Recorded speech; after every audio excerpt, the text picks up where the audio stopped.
Selamat datang di channel Ruang Pak Bil.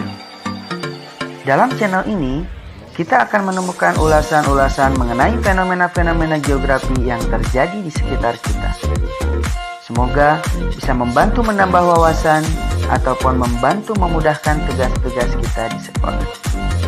Dan jangan lupa subscribe agar kita tidak ketinggalan ulasan-ulasan terbaru dari channel Ruang Pak Bil.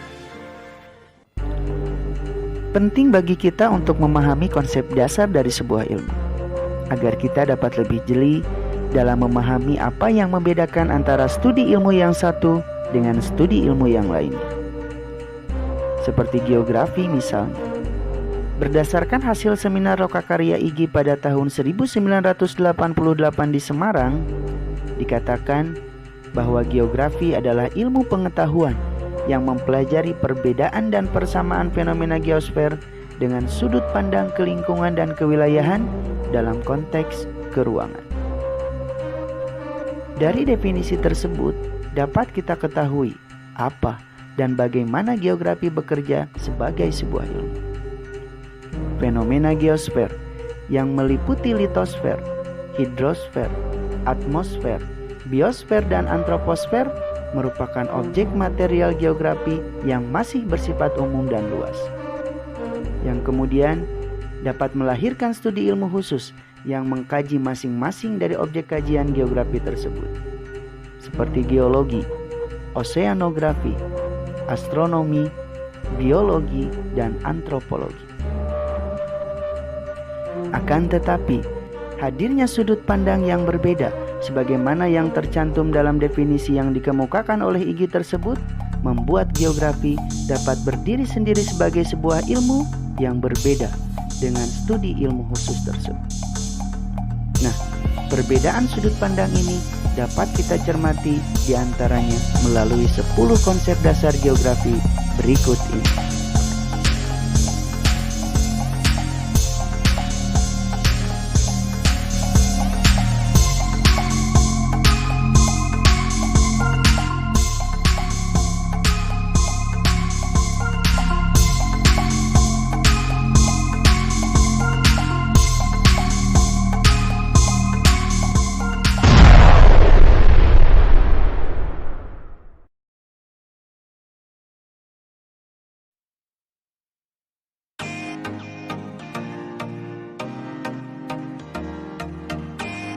Konsep yang pertama adalah konsep lokasi. Sebuah konsep yang membahas tentang letak atau posisi spasial dari objek tertentu di permukaan bumi. Nah, konsep lokasi ini terdiri dari lokasi absolut dan lokasi relatif. Lokasi absolut adalah letak atau tempat yang dilihat dari perpaduan antara garis lintang dengan garis bujur atau yang dikenal dengan istilah garis astronomis. Letak suatu tempat jika dilihat berdasarkan garis astronomis, tentu dia akan bersifat tetap dan tidak akan pernah berubah.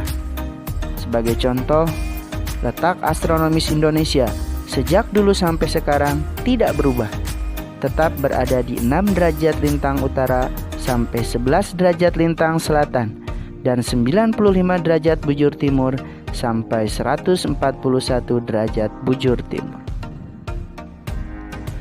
Berbeda dengan lokasi absolut, lokasi relatif cenderung dapat berubah atau berganti-ganti. Perubahan tersebut menjadi mungkin untuk terjadi karena dalam penentuan lokasinya tidak didasarkan pada garis astronomis, melainkan pada kondisi objek lain yang ada di sekitar wilayah atau tempat tersebut. Sebagai contoh misalnya, dahulu di era 90-an, letak atau lokasi DKI Jakarta di sebelah barat berbatasan dengan Provinsi Jawa Barat. Tapi sejak 4 Oktober tahun 2000, setelah Provinsi Banten resmi terbentuk, maka DKI Jakarta di sebelah barat tidak lagi berbatasan dengan Provinsi Jawa Barat, melainkan berbatasan dengan Provinsi Banten.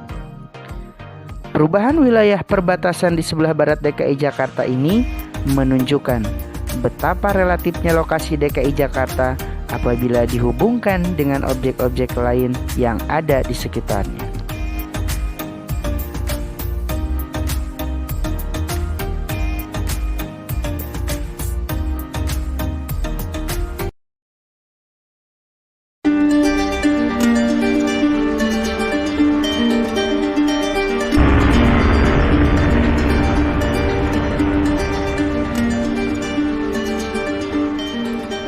Jarak adalah ruang yang menghubungkan antara dua lokasi atau dua objek. Sama halnya seperti konsep lokasi, konsep jarak juga terbagi menjadi dua, yaitu jarak mutlak dan jarak relatif. Jarak mutlak adalah jarak dua tempat yang diukur berdasarkan garis lurus. Sedangkan jarak relatif biasanya dinyatakan pada jarak tempuh yang berkaitan dengan waktu perjalanan yang diperlukan untuk menghubungkan kedua tempat tersebut. Seperti contoh berikut. Jarak dua lokasi berikut ini antara Cianjur Kota dengan alun-alun Sindang Barang, jika ditarik garis lurus, jaraknya hanya mencapai kurang lebih 71 km. Akan tetapi, jarak tempuh kedua lokasi tersebut di lapangan mencapai kurang lebih 111 km dengan waktu tempuh yang berbeda ketika ditempuh dengan menggunakan kendaraan roda 2 yang memerlukan waktu tempuh kurang lebih 3 jam 31 menit dan kendaraan roda 4 yang memerlukan waktu tempuh kurang lebih 3 jam 57 menit. Perbedaan waktu tempuh tersebut menunjukkan relatifnya sebuah jarak apabila diukur dengan waktu tempuh.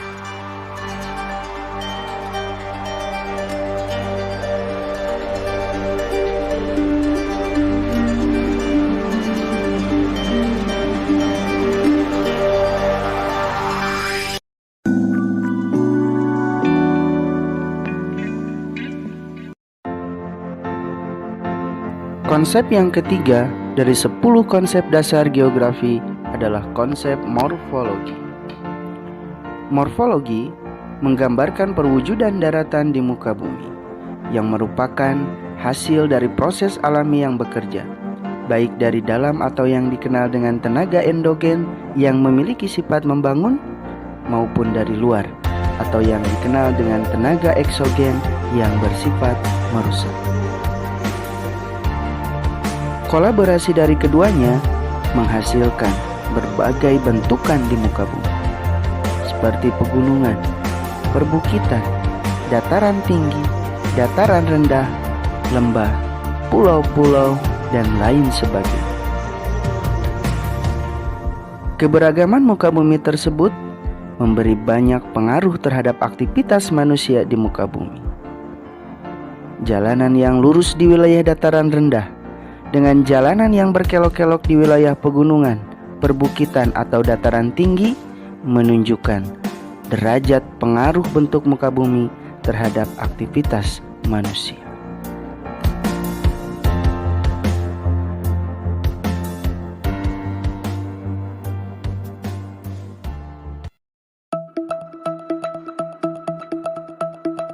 Banyak tempat di permukaan bumi dikategorikan sebagai tempat terasing, terisolasi, atau sulit untuk dijangkau, menunjukkan seolah-olah tempat tersebut berada jauh dari tempat-tempat lainnya. Padahal keberadaannya justru tidak terlalu jauh dari tempat-tempat lain di sekitarnya. Keterasingan, terisolasi, atau sulit untuk dijangkau justru terjadi akibat kondisi geografis tempat tersebut yang mengakibatkannya sulit untuk dijangkau dari tempat-tempat yang lain. Seperti lokasinya yang berada di pegunungan tinggi, hutan yang lebat, rawa-rawa, gurun pasir yang luas, dan lain sebagainya.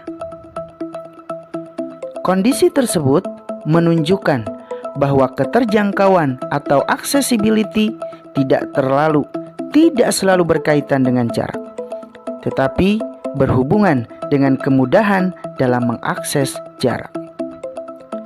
Oleh karena itu, adanya sarana penghubung yang dapat memberikan kemudahan dalam mengakses jarak sangat mempengaruhi derajat keterjangkauan suatu tempat di permukaan bumi.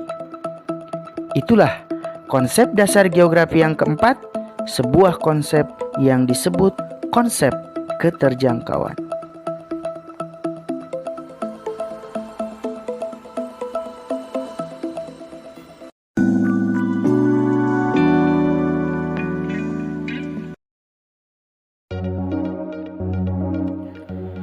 Konsep pola berkaitan dengan susunan, bentuk, atau persebaran fenomena tertentu dalam ruang muka bumi, baik yang bersifat alami maupun bersifat sosial. Keberadaan pola-pola tersebut di permukaan bumi tidak terlepas dari adanya interaksi manusia dengan alam, ataupun interaksi antara alam dengan alam itu sendiri. Sebagai contoh misalnya, adanya interaksi antara aliran sungai dengan kondisi permukaan bumi, baik yang berupa perbedaan struktur geologi maupun jenis batuannya, mengakibatkan munculnya pola-pola aliran sungai yang berbeda yang bisa kita temukan di berbagai wilayah di permukaan bumi. Contoh lain misalnya, munculnya pola-pola permukiman penduduk baik yang memusat, menyebar, ataupun memanjang merupakan hasil dari interaksi antara manusia dengan lingkungannya. Nah, dari fakta tersebut dapat kita ketahui bahwa geografi mempelajari pola-pola, susunan, bentuk, atau persebaran fenomena tertentu dilakukan untuk memahami makna atau artinya, serta berupaya untuk memanfaatkan dan mengintervensi atau memodifikasi pola-pola yang ada agar mendapatkan manfaat yang lebih besar.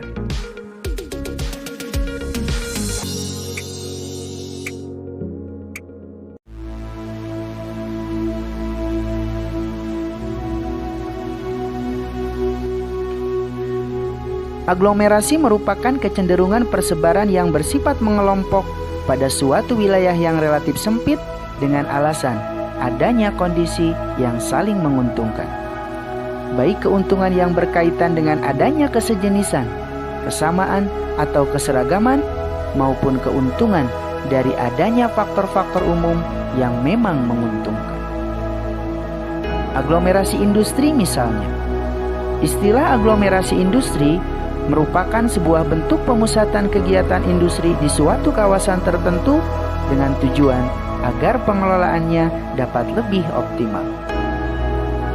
Industri garmen, industri konveksi, dan industri kerajinan banyak didirikan di tempat yang berdekatan dengan permukiman penduduk dengan tujuan agar lebih mudah memenuhi kebutuhan akan tenaga kerja.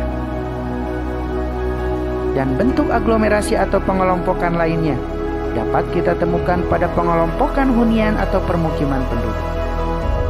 Di kota, penduduk cenderung tinggal mengelompok pada tingkat yang sejenis. Oleh karenanya, mudah untuk kita temukan kelompok-kelompok hunian penduduk seperti permukiman-permukiman elit yang sebagian besar dihuni oleh mereka yang berpenghasilan tinggi, perumnas yang sebagian besar dihuni oleh para pegawai negeri, dan permukiman kumuh yang umumnya dihuni oleh masyarakat yang berpenghasilan di bawah rata-rata. Nah, demikianlah gambaran mengenai apa dan bagaimana konsep aglomerasi.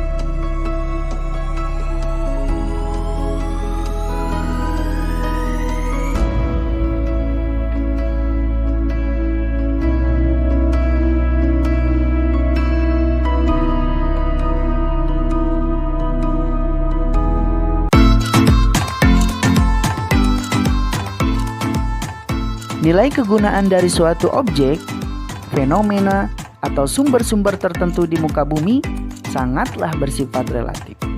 Tidak sama bagi setiap orang. Daerah pantai berpasir yang landai, dengan perairan yang jernih dan segala potensi biota laut yang ada di dalamnya, belum tentu memberikan nilai guna atau manfaat yang sama bagi penduduk yang tinggal di sana. Terlebih bagi mereka yang tinggal jauh dari daerah pesisir. Bagi penduduk yang tinggal di daerah pesisir, pada umumnya pantai, laut, dan segala potensi yang ada di dalamnya adalah sumber mata pencaharian yang dapat memberikan penghidupan dan menggerakkan roda perekonomian keluarga. Namun, hal itu sangat berbeda bagi sebagian besar masyarakat kota yang hidup berkecukupan. Pantai, laut, dan segala ekosistemnya adalah surga yang menawarkan segala macam keindahan dan kemanfaatan dalam bentuk kegiatan rekreasi dan pariwisata. Gambaran tersebut sepertinya cukup untuk menjelaskan betapa relatifnya nilai kegunaan dari suatu objek di permukaan bumi bagi setiap kita.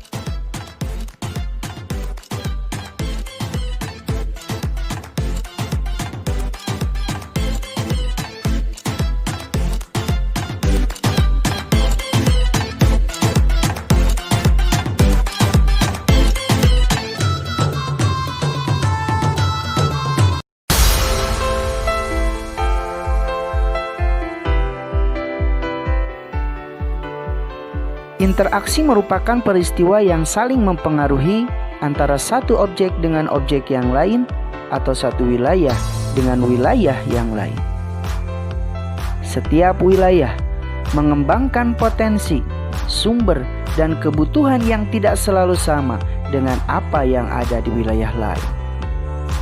Kondisi ini senantiasa mengakibatkan terjadinya interaksi atau bahkan interdependensi antara satu wilayah dengan wilayah yang lainnya.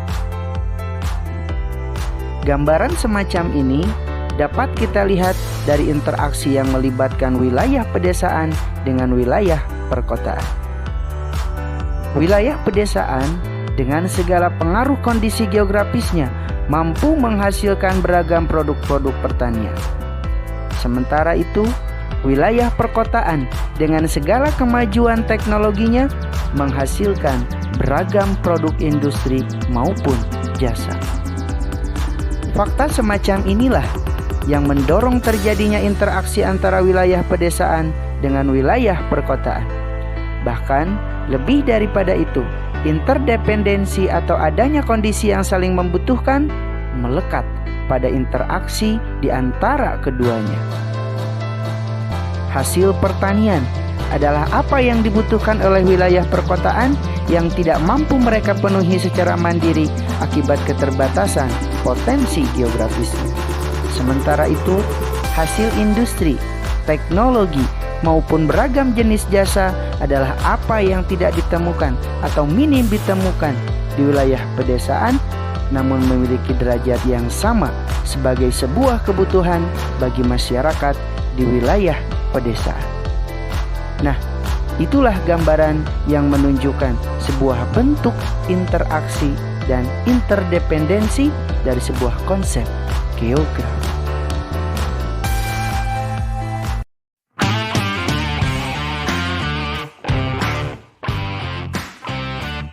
Konsep diferensiasi area adalah konsep yang menunjukkan adanya perbedaan antara satu wilayah dengan wilayah yang lain. Perbedaan yang berupa keunikan atau karakteristik yang khas dari masing-masing wilayah. Kekhasan itu muncul sebagai wujud hasil integrasi berbagai unsur atau fenomena, baik yang bersifat fisik maupun bersifat sosial yang ada di dalamnya. Integrasi yang memberikan warna atau corak tersendiri sebagai sebuah region yang berbeda. Contoh sederhana dari gambaran konsep ini dapat kita lihat dari perbandingan antara wilayah dataran tinggi atau pegunungan dengan wilayah pesisir. Kedua wilayah tersebut memiliki keunikan dan kekhasan masing-masing. Dataran tinggi atau pegunungan memiliki kondisi udara yang sejuk, vegetasi yang beragam, yang merupakan cerminan dari gambaran sebuah hutan hujan, serta mata pencaharian penduduk yang umumnya bergerak di sektor pertanian dan perkebunan. Sementara itu, wilayah pesisir memiliki kekhasan yang berbeda dengan suhu udara yang relatif lebih tinggi, vegetasi khas pantai seperti mangrove, pandan pantai, ketapang, dan lain sebagainya, serta mata pencaharian yang umumnya bergerak di sektor perikanan atau nelayan maupun di sektor pariwisata. Itulah gambaran dari konsep diferensiasi area yang menunjukkan perbedaan karakteristik yang khas dari setiap wilayah yang ada di permukaan bumi.